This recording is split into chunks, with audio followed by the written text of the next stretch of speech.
ನಮಸ್ಕಾರ ಸ್ನೇಹಿತರೆ, ಗೃಹಲಕ್ಷ್ಮಿ ಯೋಜನೆ ಈ ಒಂದು ಯೋಜನೆ ಬಗ್ಗೆ ಒಂದು ದೊಡ್ಡ ಗೊಂದಲ ನಿರ್ಮಾಣವಾಗಿದೆ. ಯಾಕಂದರೆ ಗೃಹಲಕ್ಷ್ಮಿ ಯೋಜನೆಯಲ್ಲಿ ದೊಡ್ಡ ಗೋಲ್ಮಾಲ್ ನಡೀತಾ ಇದೆ. ಅದಕ್ಕಾಗಿ ನಾವು ಮರುಪರಿಶೀಲನೆ ನಡೆಸ್ತಾ ಇದ್ದೇವೆ ಅಂತ ಹೇಳಿ ಡಿ.ಕೆ. ಶಿವಕುಮಾರ್ ಹೇಳಿದರು. CM ಅವರೇ ಈ ಮಾತು ಹೇಳಿದ ಮೇಲೆ ಜನರಲ್ಲಿ ಒಂದು ದೊಡ್ಡ ಕನ್ಫ್ಯೂಷನ್ ಶುರುವಾಗಿತ್ತು. ಅಯ್ಯೋ, ನಮಗೆ ಬರ್ತಾ ಇರೋ ಒಂದು 2,000 ದುಡ್ಡು ಕಟ್ ಆಗುತ್ತಾ? ಹಾಗಿದ್ರೆ ನಮಗೆ ಈ ದುಡ್ಡು ಬರಬೇಕಾದ್ರೆ ಹೊಸ ಅರ್ಜಿಯನ್ನು ಎಲ್ಲಿ ಹಾಕಬೇಕು, ಯಾವಾಗ ಹಾಕಬೇಕು ಅಂತ ಹೇಳಿ ಸಾಕಷ್ಟು ಜನರಲ್ಲಿ ಒಂದು ಗೊಂದಲ ನಿರ್ಮಾಣ ಆಗಿದೆ. ಸಾಕಷ್ಟು ಜನ ಗ್ರಾಮ ಒನ್ಗೆ ಹೋಗಿ ಈ ಗೃಹಲಕ್ಷ್ಮಿ ಯೋಜನೆಗೆ ನೀವು ಅರ್ಜಿ ಹಾಕ್ತೀರಾ, ನಾವು ಹೇಗೆ ಹಾಕೋದು ಅಂತ ಹೇಳಿ ಕೇಳಿದ್ದಾರೆ. ಇಲ್ಲ, ಸರ್ಕಾರ ಬಿಟ್ಟಿಲ್ಲ ಅಂತಲೂ ಕೂಡ ಅವರು ಹೇಳಿದ್ದಾರೆ. ನಿಮಗೆ ಈ ಗೃಹಲಕ್ಷ್ಮಿ ಯೋಜನೆಗೆ ಹೇಗೆ ಅರ್ಜಿ ಹಾಕಬೇಕು, ಹೇಗೆ ಈ ಮರುಪರಿಶೀಲನೆ ನಡೆಯುತ್ತೆ ಅನ್ನೋ ಕಂಪ್ಲೀಟ್ ಮಾಹಿತಿಯನ್ನು ಈ ವಿಡಿಯೋದಲ್ಲಿ ನಿಮಗೆ ಕೊನೆ ತನಕ ನೀಡ್ತಾ ಹೋಗ್ತೀನಿ. ನೀವು ಈ ಒಂದು ವಿಡಿಯೋವನ್ನು ಕೊನೆ ತನಕ ನೋಡಿ, ಹಾಗೆ ನಮ್ಮ ಚಾನಲನ್ನು ಸಬ್ಸ್ಕ್ರೈಬ್ ಮಾಡ್ಕೊಳ್ಳಿ. ನಾನು ನಿಮ್ಮ ಶಿವರಾಜ್ ಬಾಣಂಕಿ. ಗೃಹಲಕ್ಷ್ಮಿ ಕೇವಲ ಒಂದು ಯೋಜನೆಯಾಗಿ ಉಳಿದಿಲ್ಲ, ಕೋಟ್ಯಾಂತರ ಮಹಿಳೆಯರ ಬದುಕಿಗೆ ಒಂದು ಆಸರೆಯಾಗಿದೆ. ಈಗ ಇದೇ ಗೃಹಲಕ್ಷ್ಮಿ ಯೋಜನೆಗೆ ಸಂಬಂಧಿಸಿದಂತೆ ಸರ್ಕಾರ ಒಂದು ದೊಡ್ಡ ನಿರ್ಧಾರಕ್ಕೆ ಬಂದಿದೆ. ಈ ಯೋಜನೆಯಲ್ಲಿ ನಡೀತಾ ಇರುವ ಒಂದು ಬೃಹತ್ ಮಟ್ಟದ ಅಕ್ರಮವನ್ನು ತಡೆಯಲು ಸರ್ಕಾರ ಈಗ ಮರುಪರಿಶೀಲನೆ ಅಥವಾ ರಿವೆರಿಫಿಕೇಶನ್ ಪ್ರಕ್ರಿಯೆಗೆ ಚಾಲನೆಯನ್ನು ನೀಡಿದೆ. ಹಾಗಿದ್ರೆ ಈ ರಿವೆರಿಫಿಕೇಶನ್ ಹೇಗೆ ನಡೆಯುತ್ತೆ ಅನ್ನೋದನ್ನು ನೋಡ್ತಾ ಹೋಗೋಣ ಬನ್ನಿ. ಮನೆ ಮನೆಗೆ ಬರ್ತಾರೆ ಅಧಿಕಾರಿಗಳು.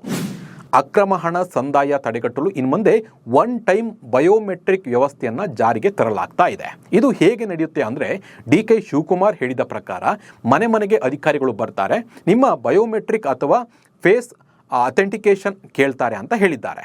ಸದನದಲ್ಲಿ ಈ ಬಗ್ಗೆ ಮಾತನಾಡಿದ ಡಿ.ಕೆ.ಶಿ, ಗೃಹಲಕ್ಷ್ಮಿ ಅಕ್ರಮವನ್ನು ಪತ್ತೆ ಹಚ್ಚುವ ಉದ್ದೇಶಕ್ಕಾಗಿ ಮೊಬೈಲ್ ಆ್ಯಪ್ ಮತ್ತು ವೆಬ್ ಪೋರ್ಟಲ್ ಅಭಿವೃದ್ಧಿಪಡಿಸಲಾಗಿದೆ. ಅವುಗಳ ಅಂತಿಮ ಹಂತದ ಪರಿಶೀಲನೆ ನಡೀತಾ ಇದೆ ಅಂತ ಹೇಳಿ ಅವರು ತಿಳಿಸಿದ್ದಾರೆ. ಹೊಸ ಅರ್ಜಿ ಎಲ್ಲಿ ಸಲ್ಲಿಸಬೇಕು, ಏನೆಲ್ಲ ದಾಖಲೆ ಬೇಕು? ಇನ್ನು ಗೃಹಲಕ್ಷ್ಮಿ ಯೋಜನೆಗೆ ಅರ್ಜಿ ಸಲ್ಲಿಕೆ ಕಡ್ಡಾಯ ಆಗಿದೆ. ನೀವು ಅರ್ಜಿಯನ್ನು ಸರ್ಕಾರ ನೇಮಕ ಮಾಡಿದ ಅಧಿಕಾರಿಗಳ ಬಳಿಯೇ ನೀಡಬೇಕು. ಬಹುತೇಕ ಕಡೆ ಅಂಗನವಾಡಿ ಶಿಕ್ಷಕರೇ ಈ ಅರ್ಜಿಯ ಮರುಪರಿಶೀಲನೆಯನ್ನು ಮಾಡ್ತಾ ಇದ್ದಾರೆ. ನೀವು ಅವರ ಬಳಿಯೇ ಮಾಹಿತಿಯನ್ನು ನೀಡಬೇಕು. ಯಾವುದೇ ಗ್ರಾಮ್ 1, ಬೆಂಗಳೂರು 1, ಕರ್ನಾಟಕ 1ಗಳಲ್ಲಿ ಈ ಅರ್ಜಿ ಸಲ್ಲಿಸೋಕೆ ಅವಕಾಶ ಇಲ್ಲ. ಹಾಗಿದ್ರೆ ನೀವು ಏನೆಲ್ಲ ದಾಖಲೆಯನ್ನು ನೀಡಬೇಕು ಅನ್ನೋದನ್ನು ನೋಡ್ತಾ ಹೋಗೋಣ ಬನ್ನಿ. ಮನೆ ಯಜಮಾನಿ ಯಾರು, ಅವರ ಆಧಾರ್ ಸಂಖ್ಯೆಯನ್ನು ನೀಡಬೇಕು. ಹಾಗೆ ಆ ಮನೆಯ ಯಜಮಾನಿಯ ಬ್ಯಾಂಕ್ ಖಾತೆಯ ವಿವರವನ್ನು ನೀಡಬೇಕು. ಈ ಹಿಂದೆ ಮನೆಯಲ್ಲಿ ಎಷ್ಟು ಸದಸ್ಯರಿಗೆ ಗೃಹಲಕ್ಷ್ಮಿ ಹಣ ಖಾತೆಗೆ ಬರ್ತಿತ್ತು ಅನ್ನೋ ಮಾಹಿತಿಯನ್ನು ಕೂಡ ನೀವು ನೀಡಬೇಕು.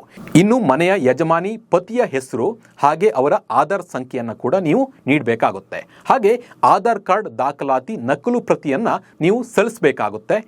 ನೀವು IT ಮತ್ತು GST ಪಾವತಿದಾರರ ಹಾಗಿದ್ರೆ ನೀವೆಲ್ಲರ ಪಾವತಿದಾರರಾಗಿದ್ದರೆ ಅದ್ರ ಬಗ್ಗೆ ಮಾಹಿತಿಯನ್ನು ಕೂಡ ನೀವು ನೀಡಬೇಕಾಗುತ್ತೆ. ನಿಮ್ಮ ಬಳಿ APL ಕಾರ್ಡ್ ಇದೆಯಾ ಅಥವಾ BPL ಕಾರ್ಡ್ ಇದೆಯಾ, ಅದರ ಮಾಹಿತಿಯನ್ನು ನೀಡಬೇಕಾಗುತ್ತೆ. ಹಾಗೆ ರೇಷನ್ ಕಾರ್ಡ್ ಪ್ರತಿಯನ್ನು ಕೂಡ ನೀವು ಸಲ್ಲಿಸಬೇಕಾಗುತ್ತೆ.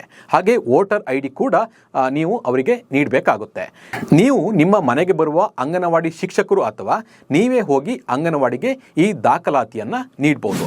ಹಾಗೆ ನೀವು ಎಲ್ಲೋ ಒಂದು ಕಡೆ ಗ್ರಾಮ್ 1ಗೆ ಅಲ್ಲಿ ತಗೊಳ್ತಾರೆ ಅಥವಾ ಬೇರೆ ಕಡೆ ಯಾವುದಾದ್ರು ಒಂದು ಸೈಬರ್ ಸೆಂಟರ್ಗಳಲ್ಲಿ ನಾವು ಅರ್ಜಿ ಹಾಕ್ತೀವಿ ಅಂದರೆ ಅಲ್ಲೆಲ್ಲೂ ಕೂಡ ಅರ್ಜಿ ಹಾಕೋಕ್ಕೆ ಅವಕಾಶವನ್ನು ಸರ್ಕಾರ ನೀಡಿಲ್ಲ. ಅದಕ್ಕೆ ಅಧಿಕಾರಿಗಳನ್ನು ನೇಮಕ ಮಾಡಿದೆ. ಅಧಿಕಾರಿಗಳಂದರೆ ಇಲ್ಲಿ ನೀವು ಅಂಗನವಾಡಿ ಶಿಕ್ಷಕರನ್ನೇ ಈ ಒಂದು ಅಧಿಕಾರಿಗಳಾಗಿ ನೇಮಕ ಮಾಡಲಾಗ್ತಾ ಇದೆ. ಈಗಾಗಲೇ ಅರ್ಜಿಯನ್ನು ಈಗ ತಗೊಳ್ತಾ ಇದ್ದಾರೆ. ನೀವು ಕೂಡ ಅರ್ಜಿಯನ್ನು ಸಲ್ಲಿಸ್ಬೋದು. ಇವಿಷ್ಟು ಗೃಹಲಕ್ಷ್ಮಿ ಬಗ್ಗೆ ಮಾಹಿತಿ. ಹೆಚ್ಚಿನ ಮಾಹಿತಿಗಾಗಿ ನೀವು ಸುದ್ದಿಯಾನವನ್ನು ಸಬ್ಸ್ಕ್ರೈಬ್ ಮಾಡ್ಕೊಳ್ಳಿ.